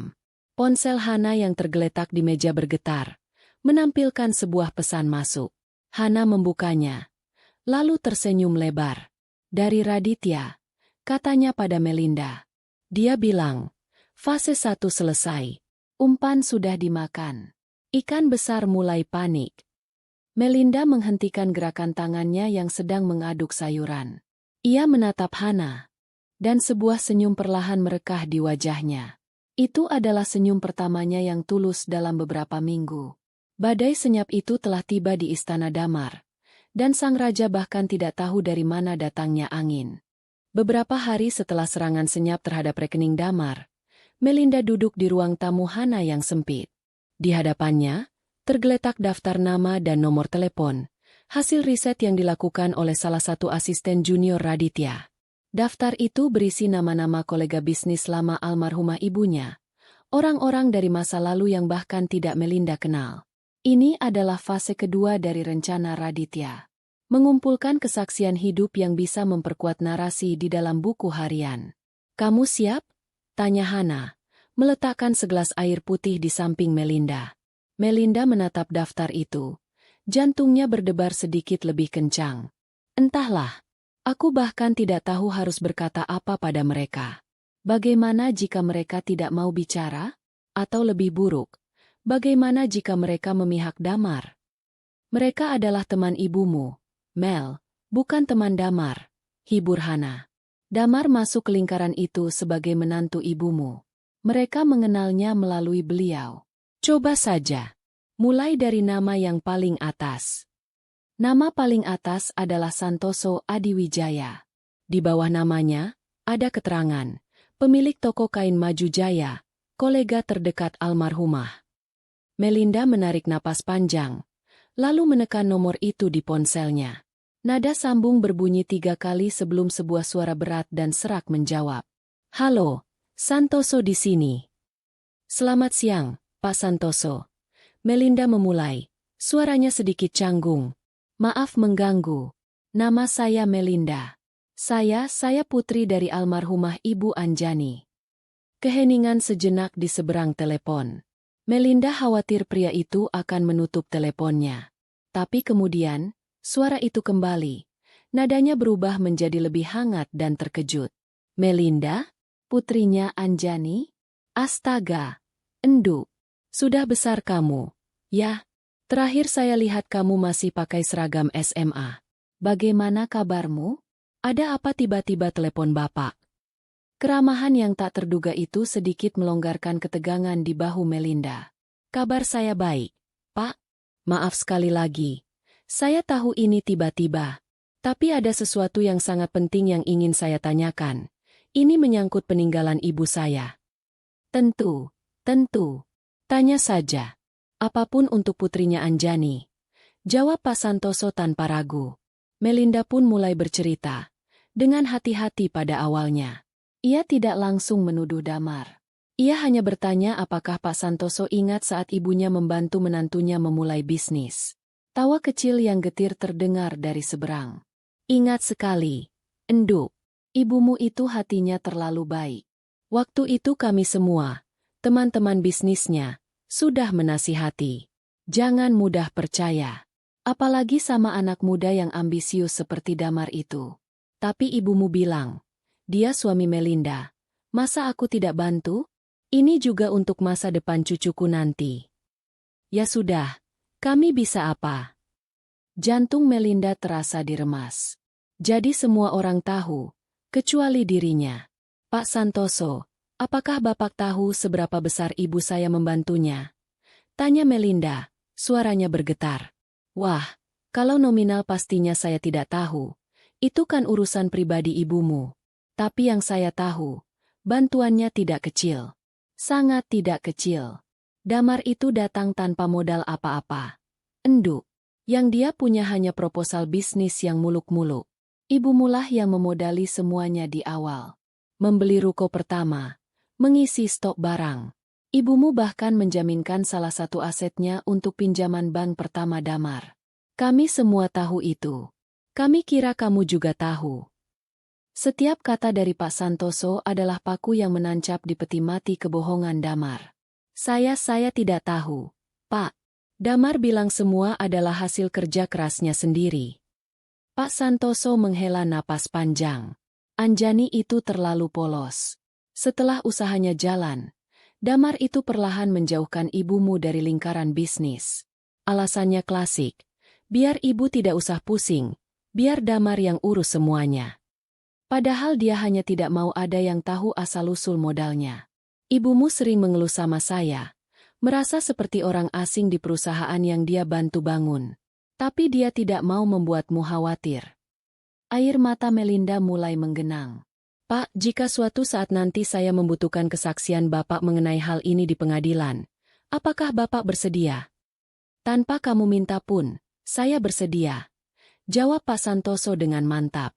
Ini soal membela kehormatan sahabat saya. Anjani itu orang paling jujur yang pernah saya kenal. Tidak adil kalau hasil jerih payah dan kebaikannya dinikmati oleh penipu seperti itu. Hubungi saja saya kapanpun kamu butuh. Percakapan itu memberikan Melinda kekuatan yang luar biasa. Ia melanjutkan ke nama berikutnya. Seorang wanita bernama Retno, seorang pemasok bahan garmen. Kisahnya serupa. Ia mengingat bagaimana Damar sering menggunakan nama besar Anjani untuk mendapatkan harga khusus atau tempo pembayaran yang lebih lama. Semua orang di lingkaran itu tahu bahwa di balik kesuksesan awal Damar, ada bayang-bayang besar dan dana tak terbatas dari ibu mertuanya. Setelah 3 jam menelepon, Melinda berhasil mendapatkan komitmen dari 4 kolega lama ibunya. Mereka semua siap bersaksi. Bukti dari buku harian kini diperkuat oleh suara-suara dari masa lalu. Saksi-saksi hidup yang siap membongkar kebohongan Damar. Melinda segera melaporkan hasilnya pada Raditya. Pengacara muda itu terdengar sangat puas. Bagus sekali, Bu Melinda. Ini lebih dari cukup. Sekarang kita siap untuk fase ketiga. Mengguncang kerajaannya sampai ke fondasi. Di kantornya yang megah, Damar sedang memimpin rapat dengan para manajernya. Kepanikan akibat rekening yang dibekukan beberapa minggu lalu sudah sedikit mereda. Ia berhasil menenangkan Vania dengan membelikannya mobil sport baru menggunakan dana dari rekening lain yang tidak tersentuh.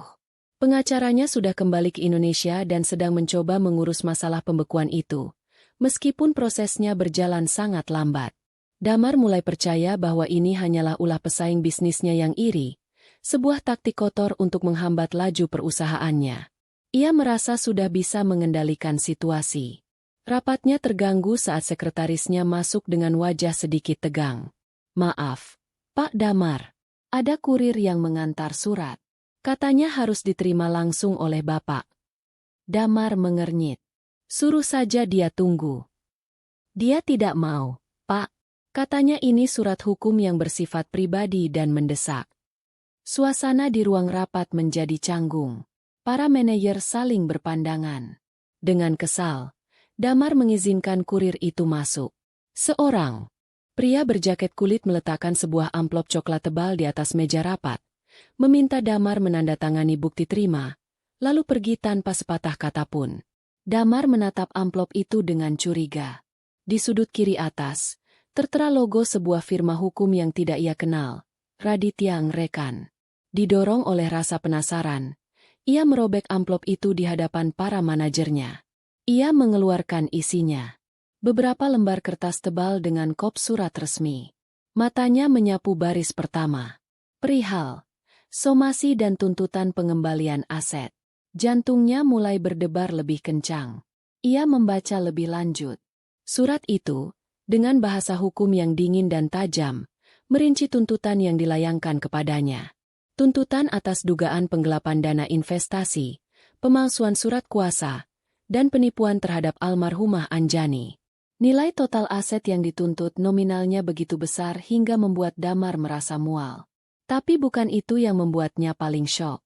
Yang membuat seluruh darah di tubuhnya seolah membeku adalah nama yang tertera di bagian bawah surat itu sebagai pihak yang melayangkan tuntutan. Nama yang mewakili ahli waris sah dari almarhumah Anjani. Melinda. Dunia Damar seakan runtuh saat itu juga. Ruang rapat yang dingin terasa berputar. Suara para manajernya yang bertanya apakah ia baik-baik saja terdengar seperti dengungan dari kejauhan. Melinda. Wanita lemah yang ia usir hanya dengan satu koper.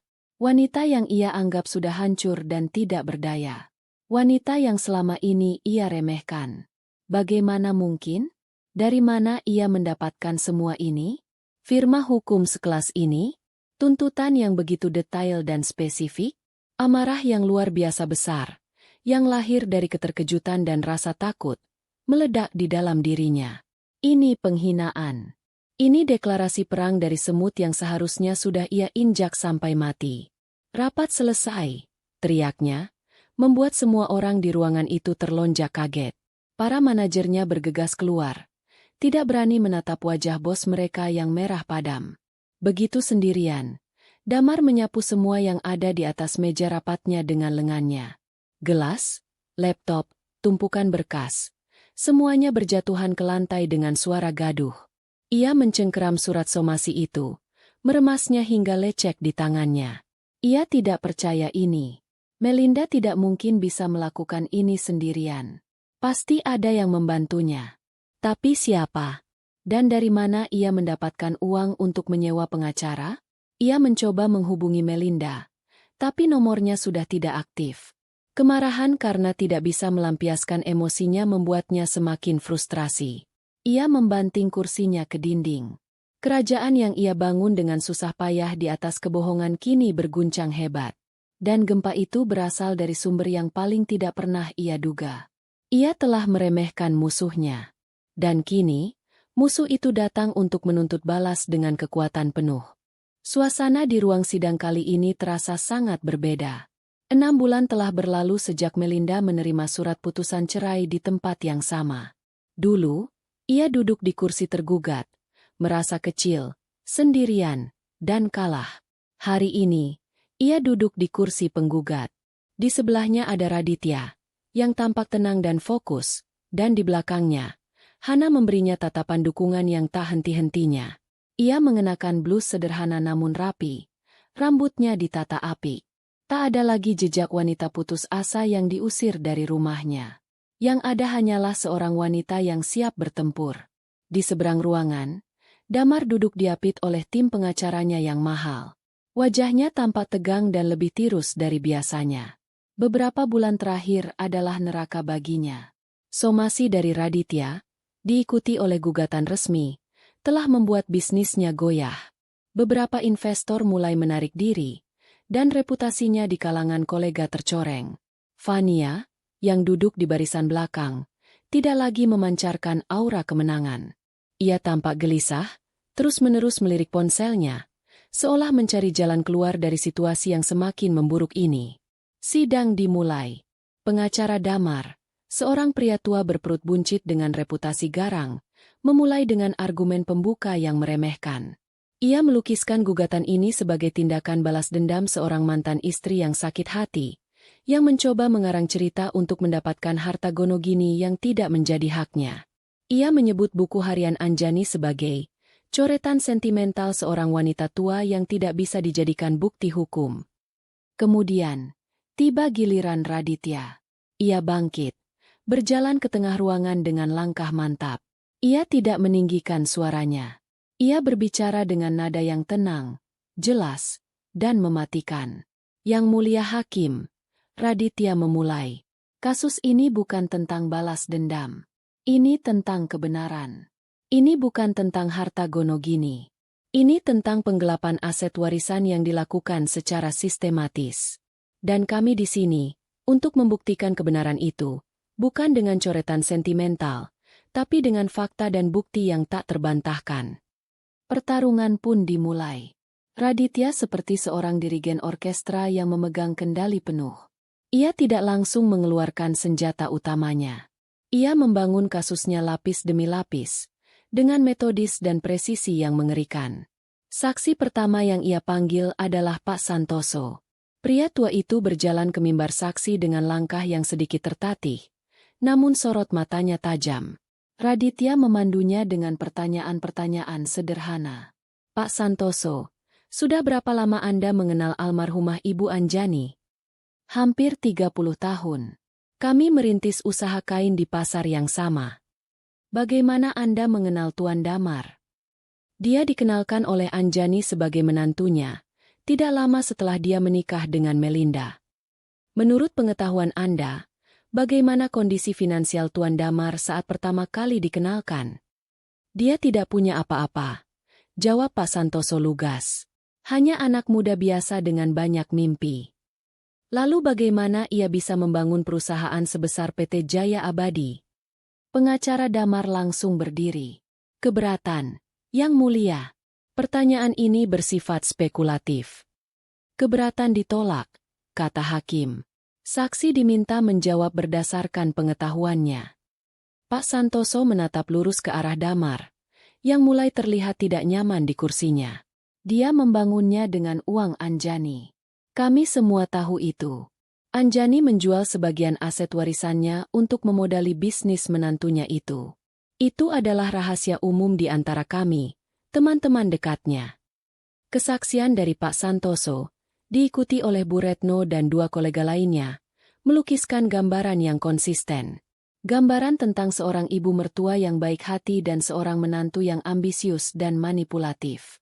Wajah sombong Damar perlahan mulai memudar, digantikan oleh ekspresi tegang. Pukulan berikutnya datang saat Raditya menampilkan bukti-bukti dokumen di layar proyektor besar. Pertama, surat perjanjian utang 500 juta rupiah.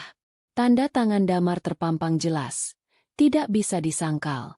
Terdakwa akan berdalih bahwa utang ini sudah lunas, kata Raditya kepada hakim. Tapi kami menantang pihak terdakwa untuk menunjukkan bukti transfer pelunasannya. Satu saja. Karena kami yakin, bukti itu tidak pernah ada. Tim pengacara Damar mulai saling berbisik dengan panik. Lalu Raditya menampilkan diagram alur keuangan yang dibuat oleh tim forensik akuntannya. Diagram itu menunjukkan aliran dana dari beberapa rekening milik almarhumah Anjani ke rekening pribadi Damar dan rekening perusahaannya. Yang lebih memberatkan, diagram itu juga menunjukkan, beberapa hari setelah menerima transfer besar dari ibu mertuanya, selalu ada penarikan dana besar dari rekening Damar untuk pembelian aset-aset mewah, mobil sport, jam tangan, apartemen atas nama Fania. Ini bukan investasi bisnis, yang mulia, tekan Raditya. Suaranya menggelegar di ruangan yang senyap. Ini adalah pola pengurasan aset pribadi yang disamarkan sebagai modal usaha. Wajah Fania berubah pucat pasi saat namanya dan apartemennya disebut. Ia menatap Damar dengan tatapan ngeri, seolah baru sadar bahwa kapal mewah yang ia tumpangi ternyata bocor dan akan segera tenggelam. Puncak dari presentasi Raditya adalah surat kuasa. Ia memanggil seorang saksi ahli grafologi untuk menganalisis tanda tangan almarhumah Anjani di surat itu dan membandingkannya dengan tanda tangan beliau di dokumen-dokumen lain dari periode yang sama. Tanda tangan di surat kuasa ini, jelas sang ahli, menunjukkan getaran dan tekanan yang tidak konsisten. Ini adalah ciri khas tanda tangan dari orang yang berada di bawah tekanan, atau orang dengan kondisi penglihatan yang sudah sangat menurun sehingga tidak bisa melihat dengan jelas apa yang ia tanda tangani. Akhirnya, tiba saat yang paling dinanti sekaligus paling ditakuti oleh Melinda. Raditya memanggil namanya. Pihak penggugat memanggil saksi, Melinda. Dengan kaki yang terasa sedikit lemas, Melinda berjalan menuju mimbar saksi. Ia mengucapkan sumpah. Tangannya diletakkan di atas kitab suci. Ia duduk, mencoba untuk tidak melihat ke arah Damar. Tapi ia bisa merasakan tatapan tajam pria itu menusuknya. Raditya memulai dengan pertanyaan-pertanyaan ringan, tentang pernikahannya, tentang hubungannya dengan ibunya, membiarkan Melinda merasa nyaman. Lalu, ia mulai masuk ke inti permasalahan. Ibu Melinda, apakah suami Anda saat itu pernah bercerita dari mana ia mendapatkan modal awal untuk bisnisnya? Ya, jawab Melinda, suaranya jelas. Dia bilang itu dari hasil menjual sepeda motor tuanya dan sedikit tabungan. Dia selalu bangga menyebut dirinya sebagai pengusaha yang merintis dari nol. Apakah dia pernah menyebutkan pinjaman sebesar 500 juta dari ibu Anda? Tidak pernah. Raditya berjalan mendekat. Ibu Melinda, tolong lihat ke arah Tuan Damar. Dengan berat hati, Melinda mengangkat wajahnya dan menatap lurus ke mata pria yang telah menghancurkan hidupnya. Amarah, kekecewaan, dan rasa sakit yang selama ini ia pendam bergejolak di dalam dirinya. Ibu Melinda, lanjut Raditya. Suaranya melembut namun tetap tegas. Ceritakan pada majelis hakim. Pria yang duduk di sana, pria yang pernah menjadi suami Anda, pria yang dipercaya oleh ibu Anda seperti putranya sendiri. Apa yang telah ia lakukan pada Anda dan keluarga Anda? Saat itulah bendungan pertahanan Melinda jebol.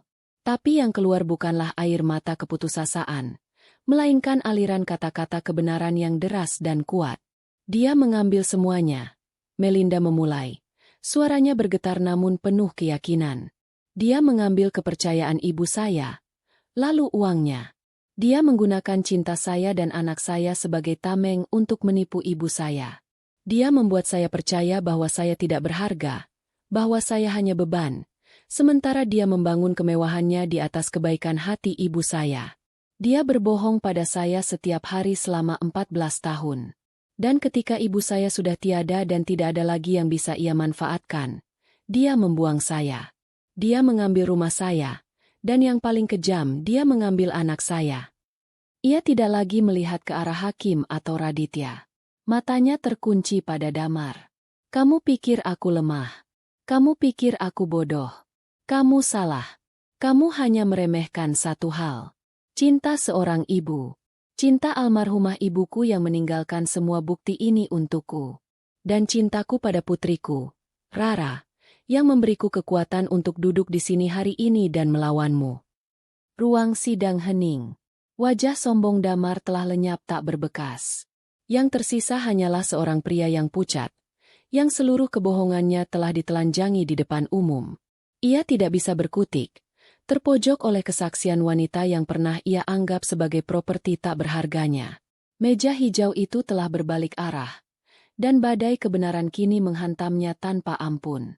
Kesaksian Melinda menggantung di udara yang senyap, padat dengan kebenaran yang tak terbantahkan. Setiap kata yang ia ucapkan terasa seperti batu yang dilemparkan ke permukaan danau yang tenang, menciptakan riak yang mengguncang seluruh fondasi pembelaan Damar. Hakim, seorang wanita parubaya yang sejak awal persidangan menunjukkan ekspresi netral yang sulit ditembus, kini menatap Damar dengan sorot mata yang tajam dan penuh penilaian. Para hadirin di barisan belakang saling berbisik, sementara kilatan blitz dari kamera wartawan yang diizinkan meliput di luar pintu seolah menandai momen kejatuhan seorang taipan. Pengacara Damar bangkit dengan wajah yang dipaksakan tenang, mencoba merebut kembali kendali situasi. Keberatan, Yang Mulia. Kesaksian saksi bersifat emosional, subjektif, dan tidak relevan dengan pokok sengketa aset. Raditya, yang masih berdiri di dekat mimbar saksi, menjawab dengan tenang sebelum hakim sempat angkat bicara. Emosi adalah reaksi manusiawi terhadap ketidakadilan, Yang Mulia.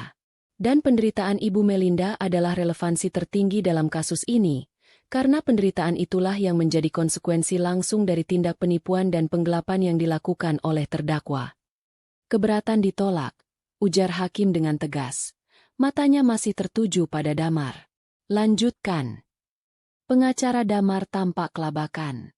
Ia tahu, momen ini adalah titik balik yang fatal.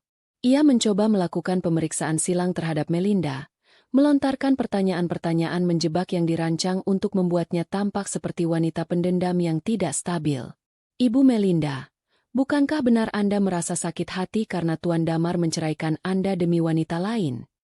Tentu saja saya sakit hati, jawab Melinda. Suaranya mantap, menatap lurus ke arah sang pengacara. Tapi rasa sakit hati karena perceraian dan tuntutan saya atas hak waris ibu saya adalah dua hal yang berbeda. Yang satu adalah urusan hati, yang satu lagi adalah urusan kejahatan. Kejahatan? Itu kata yang sangat kuat. Apakah Anda punya bukti bahwa Anda dipaksa menandatangani surat cerai atau semacamnya? Raditya berdiri. Keberatan. Pertanyaan tidak relevan. Gugatan ini bukan tentang perceraian, tapi tentang aset milik almarhumah Ibu Anjani. Keberatan diterima, sahut hakim. Pengacara, fokus pada kasus yang sedang disidangkan. Setiap upaya tim pembela Damar untuk menyerang kredibilitas Melinda mental. Argumen mereka menjadi lemah dan berantakan, seperti bangunan yang fondasinya telah dihancurkan. Mereka tidak bisa menyangkal bukti transfer. Mereka tidak bisa membantah kesaksian para kolega bisnis Anjani. Dan mereka tidak bisa menjelaskan mengapa tanda tangan di surat kuasa tampak begitu goyah. Puncak keputusasaan mereka adalah saat mereka memanggil Damar ke mimbar saksi. Itu adalah sebuah pertaruhan besar yang terpaksa mereka ambil. Damar berjalan dengan langkah yang dibuat-buat angkuh, mencoba mempertahankan citra dirinya yang berkuasa. Ia bersumpah dengan suara yang sedikit bergetar. Pengacaranya memandunya dengan pertanyaan-pertanyaan yang sudah disiapkan, membiarkan Damar menceritakan versi dongengnya. Dongeng tentang kerja keras dari nol, tentang ibu mertua yang baik hati namun tidak paham bisnis, tentang investasi yang ia kelola dengan baik dan menghasilkan keuntungan bagi semua pihak. Lalu, tiba giliran Raditya untuk melakukan pemeriksaan silang. Inilah momen yang ditunggu-tunggu seisi ruangan. Raditya berjalan perlahan mendekati mimbar saksi, tatapannya dingin dan analitis, seperti seekor predator yang mengunci mangsanya. Tuan Damar, Raditya memulai dengan nada santai. Anda tadi mengatakan bahwa pinjaman sebesar 500 juta rupiah dari almarhumah ibu mertua Anda adalah sebuah investasi, bukan utang pribadi. Benar, jawab Damar cepat. Itu adalah dana investasi awal yang sudah menghasilkan keuntungan berkali-kali lipat. Menarik, kata Raditya. Jika itu investasi, tentu ada laporan keuntungan rutin yang Anda berikan kepada investor. Dalam hal ini ibu mertua Anda. Bisakah Anda menunjukkan pada kami laporan-laporan tersebut? Damar terdiam. Laporannya bersifat informal. Kami sering membahasnya saat makan malam keluarga. Ah, laporan lisan. Sangat praktis. Sindir Raditya. Kalau begitu, mari kita bicara tentang sesuatu yang tidak lisan. Ini adalah bukti transfer dari rekening Anda, 3 hari setelah Anda menerima dana investasi tersebut. Pembelian sebuah mobil mewah. Apakah pembelian mobil ini termasuk dalam rencana bisnis yang Anda diskusikan dengan investor Anda saat makan malam? Wajah Damar mulai berkeringat. Itu adalah aset perusahaan. Diperlukan untuk menunjang citra dan operasional. Aset perusahaan yang STNK-nya atas nama pribadi Anda. Kejar Raditya tanpa jeda. Dan yang ini, pembelian apartemen mewah atas nama saudari Fania. 1 minggu setelah Anda mencairkan dana yang Anda sebut modal ekspansi dari ibu mertua Anda. Apakah saudari Fania juga termasuk aset perusahaan? Pengacara Damar melompat. Keberatan.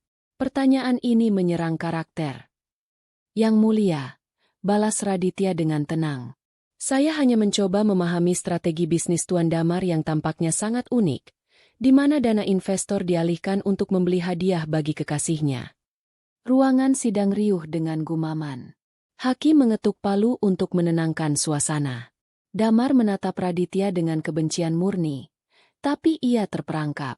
Setiap jawaban yang ia berikan hanya membuatnya semakin terjerat dalam jaring kebohongannya sendiri. Raditya terus menghujaninya dengan pertanyaan tajam tentang aliran dana, tentang surat kuasa, tentang kesaksian Pak Santoso. Damar menjadi semakin defensif. Jawabannya tidak konsisten, dan ia beberapa kali terbukti berbohong di bawah sumpah.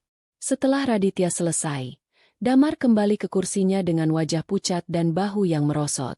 Ia bukan lagi seorang raja bisnis yang angkuh. Ia hanyalah seorang terdakwa yang menunggu vonisnya. Sidang ditunda selama 1 jam untuk musyawarah majelis hakim. Melinda, Hana, dan Raditya menunggu di sebuah ruangan kecil.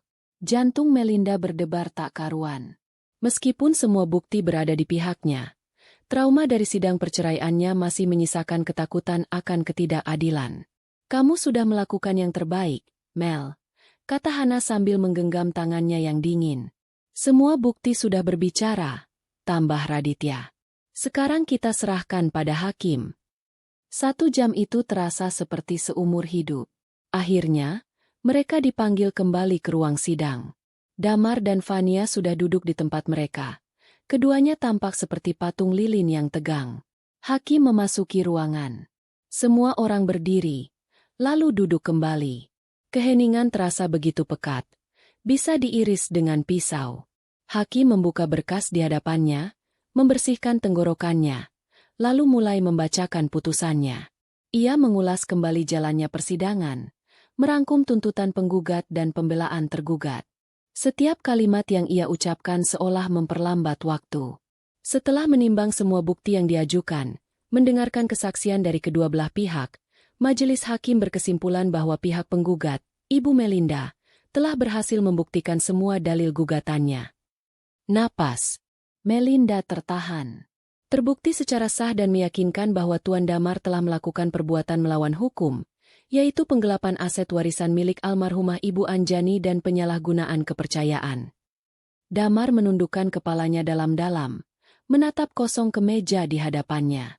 Hakim melanjutkan, membacakan poin-poin putusan satu persatu. Suaranya tegas dan final. 1. Mengabulkan seluruh gugatan penggugat. 2. Menyatakan bahwa seluruh aset yang terdaftar atas nama almarhumah Ibu Anjani, termasuk 7 properti yang sertifikatnya menjadi barang bukti, adalah sah milik ahli waris tunggal, yaitu Melinda. 3. Menghukum Tuan Damar untuk mengembalikan seluruh dana milik almarhumah Ibu Anjani yang telah ia gunakan, dengan total nilai yang akan dihitung oleh tim appraisal pengadilan, selambat-lambatnya 30 hari setelah putusan ini berkekuatan hukum tetap. 4. Menyatakan Tuan Damar bersalah atas tindak pidana penipuan dan penggelapan, dan merekomendasikan penuntutan pidana lebih lanjut yang bisa berujung pada hukuman penjara.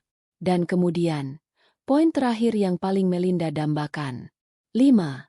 Kata hakim sambil menatap Melinda dengan sorot mata yang lebih lembut.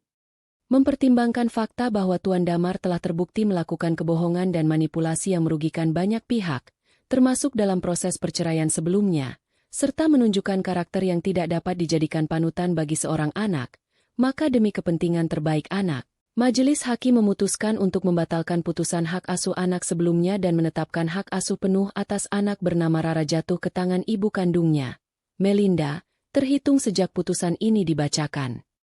Palu diketuk 3 kali. Selesai. Air mata akhirnya tumpah dari mata Melinda. Bukan air mata duka, tapi air mata kelegaan yang membanjiri jiwanya. Ia terisak dalam diam, bahunya berguncang. Hana langsung memeluknya erat. Raditya tersenyum puas dan menepuk bahunya. Keadilan telah ditegakkan. Saat mereka bersiap meninggalkan ruangan, sebuah pemandangan kontras terjadi di seberang. Tim pengacara Damar tampak membereskan berkas dengan lesu. Fania, tanpa sepatah kata pun, bangkit dari kursinya, menatap Damar dengan pandangan jijik, lalu berbalik dan berjalan cepat keluar dari ruang sidang, meninggalkan pria itu sendirian dalam kehancurannya. Damar yang terduduk lemas akhirnya bangkit. Ia melihat Melinda yang sedang berjalan menuju pintu keluar. Dengan langkah putus asa, ia menghampirinya di koridor. "Melinda, tunggu!" panggilnya. Suaranya serak. Melinda berhenti, berbalik menatapnya. Raditya dan Hana berdiri protektif di sampingnya. "Mel, tolong jangan lakukan ini padaku," mohon Damar. Egonya yang hancur lebur membuatnya tak punya pilihan selain merendah. "Kita bisa bicarakan ini baik-baik. Aku akan berikan apapun yang kamu mau. Tapi jangan penjarakan aku. Pikirkan Rara. Dia butuh seorang ayah."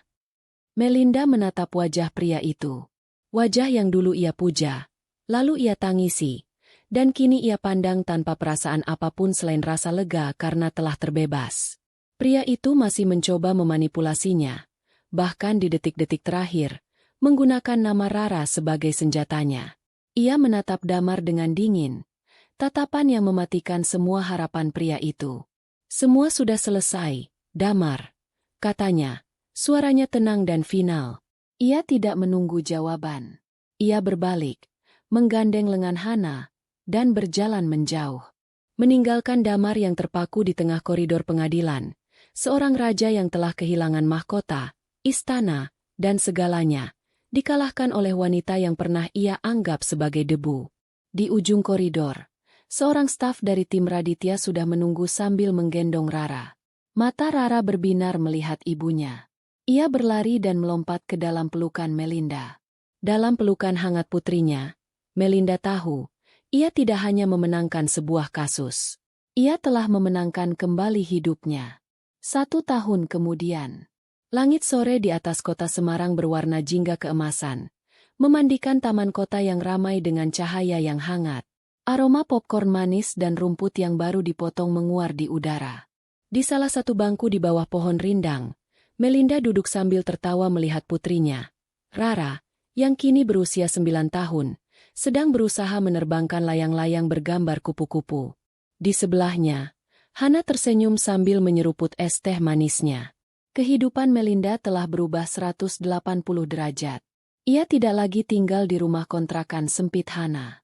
Setelah proses hukum yang panjang dan melelahkan untuk mengeksekusi aset-asetnya, ia kini tinggal di salah satu rumah peninggalan ibunya. Bukan rumah yang paling besar atau paling mewah, tapi rumah bergaya klasik di kawasan yang tenang dan asri. Rumah itu ia renovasi, diisi dengan perabotan yang nyaman dan hangat, bukan perabotan pamer yang dingin seperti di rumahnya yang dulu. Setiap sudut rumah itu kini dipenuhi tawa Rara dan aroma kue yang sering mereka buat bersama. Ia tidak serta-merta menjadi seorang pebisnis wanita yang hebat. Ia sadar ia tidak punya pengalaman itu. Dengan bijak, ia menyewa seorang manajer investasi profesional untuk membantunya mengelola aset-aset propertinya. Ia sendiri memilih untuk fokus pada satu hal yang dekat dengan hatinya. Ia mendirikan sebuah yayasan kecil atas nama ibunya, Yayasan Anjani, yang memberikan bantuan hukum dan modal usaha bagi para perempuan korban kekerasan dalam rumah tangga dan para ibu tunggal yang ingin merintis usaha kecil. Ia menggunakan kisahnya sebagai kekuatan, memberikan harapan bagi wanita-wanita lain yang merasa terpuruk. Ia menemukan tujuannya, sesuatu yang jauh lebih memuaskan daripada sekadar menikmati kekayaan. Rara juga tumbuh menjadi anak yang lebih ceria dan percaya diri. Terbebas dari tekanan dan suasana penuh kepalsuan di rumah ayahnya, potensinya berkembang pesat. Nilai-nilainya di sekolah meningkat, dan ia menemukan hobi baru, yaitu melukis. Dinding di kamarnya kini dipenuhi oleh lukisan-lukisan cat air yang penuh warna. Ikatan antara ibu dan anak itu menjadi begitu kuat, ditempa oleh badai yang telah mereka lalui bersama. "Lihat, Ibu! Lihat! Terbang!" Seru Rara dengan gembira saat layang-layangnya akhirnya berhasil mengangkasa, ditarik oleh angin senja. "Hebat, sayang!" balas Melinda sambil bertepuk tangan. Kebahagiaan murni di wajah Rara adalah pemandangan terindah di dunia baginya. "Kamu terlihat benar-benar bahagia, Mel," kata Hana, menatap sahabatnya dengan tulus. "Berbeda sekali dengan setahun yang lalu." "Aku memang bahagia, Han," jawab Melinda. "Aku merasa utuh. Aku menemukan diriku kembali, atau mungkin aku baru benar-benar menjadi diriku sendiri sekarang. Terima kasih, ya, untuk semuanya." Hana tersenyum. "Aku hanya menyalakan korek api. Kamulah yang meledakkan dinamitnya." Mereka tertawa bersama. Saat itulah, di tengah tawa mereka, pandangan Melinda tak sengaja tertuju ke seberang jalan, ke arah area parkir sebuah ruko yang ramai. Awalnya ia tidak mengenali sosok itu. Seorang pria kurus dengan seragam juru parkir berwarna oranye yang sudah kusam, kulitnya legam terbakar matahari. Ia sedang meniup fluidnya dengan keras. Tangannya sibuk memberi isyarat pada sebuah mobil yang hendak keluar.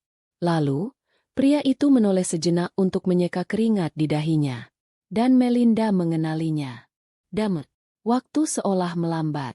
Pria yang dulu selalu tampil necis dengan setelan mahal, yang aroma parfumnya bisa tercium dari jarak beberapa meter, kini berdiri di bawah terik matahari, berteriak-teriak mengatur mobil dengan suara parau.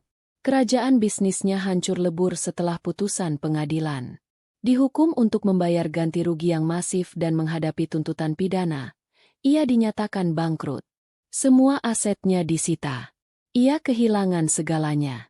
Tepat saat Melinda sedang memproses pemandangan itu, sebuah mobil sedan mewah berhenti di tepi jalan, tidak jauh dari tempat Damar berdiri. Pintu penumpang terbuka, dan Vania keluar. Ia tidak lagi mengenakan gaun desainer, tapi penampilannya masih terawat, riasannya tebal. Ia berjalan menghampiri Damar dengan angkuh. Melinda tidak bisa mendengar percakapan mereka, tapi bahasa tubuh mereka sudah menceritakan segalanya. Vania menunjuk-nunjuk wajah Damar. Mulutnya bergerak cepat penuh amarah. Damar mencoba menjawab, tapi Vania mendorongnya dengan kasar. Pertengkaran itu tampak sengit dan memalukan. Terjadi di pinggir jalan yang ramai. Kemudian, pintu pengemudi mobil itu terbuka. Seorang pria parubaya yang berperut buncit dan mengenakan banyak perhiasan emas keluar. Tampak tidak sabar. Ia membukakan pintu belakang untuk Vania. Vania melirik Damar untuk terakhir kalinya dengan tatapan menghina, lalu masuk ke dalam mobil mewah itu dan pergi begitu saja, meninggalkan Damar yang berdiri mematung di tengah debu dan asap knalpot. Melinda menyaksikan seluruh drama itu dalam diam. Ia menyaksikan karma bekerja dengan caranya yang brutal dan efisien. Damar, yang serakah akan harta, kini harus mengemis recehan dari para pemilik mobil. Vania, yang hanya mencintai kemewahan, dengan mudahnya berpindah ke sumber kekayaan yang baru. Mereka mendapatkan akhir yang pantas mereka terima. Hana, yang ikut memperhatikan, berdecih pelan. Lihatlah itu. Dunia memang panggung sandiwara. Melinda tidak merasakan apa-apa. Tidak ada dendam, tidak ada amarah, bahkan tidak ada rasa kasihan. Yang ia rasakan hanyalah sebuah jarak. Pemandangan di seberang jalan itu terasa seperti adegan dari sebuah film lama yang pernah ia tonton, yang sudah tidak ada lagi hubungannya dengan kehidupannya sekarang. Lalu, sesuatu yang tak terduga terjadi. Sebuah senyum tipis mulai terukir di bibir Melinda. Senyum itu perlahan berubah menjadi tawa kecil. Bukan tawa yang mengejek atau penuh kebencian. Itu adalah tawa yang tulus. Tawa yang lahir dari rasa geli melihat betapa ironisnya kehidupan. Tawa yang melepaskan sisa-sisa terakhir dari beban masa lalunya. Ia menertawakan betapa ia dulu begitu takut pada pria yang kini tampak begitu menyedihkan. Ia menertawakan betapa ia dulu mengira kebahagiaannya bergantung pada dunia semu yang dibangun oleh pria itu. Tawa itu adalah suara kebebasannya yang paling murni. Ia berhenti tertawa, menghela napas panjang yang terasa begitu lega. Ia tidak lagi melihat ke seberang jalan. Ia memalingkan wajahnya, kembali menatap pemandangan terpenting di dunianya. Rara, yang masih berlari-lari riang di bawah layang-layang kupu-kupunya, di bawah langit senja yang menjanjikan hari esok yang cerah. Melinda bangkit, menghampiri putrinya, dan memeluknya dari belakang. "Sudah sore, sayang. Waktunya kita pulang," bisiknya sambil mencium puncak kepala Rara yang wangi sampo. Sambil menggandeng tangan mungil putrinya, Melinda berjalan meninggalkan taman itu. Ia tidak menoleh ke belakang lagi. Panggung sandiwara Damar dan Vania telah usai baginya. Tirai telah ditutup. Kini, ia adalah sutradara dari ceritanya sendiri. Sebuah cerita tentang kejatuhan, kebangkitan, dan sebuah tawa manis di penghujung hari yang sempurna. Keadilan memang terkadang datang terlambat, tapi rasanya selalu tepat.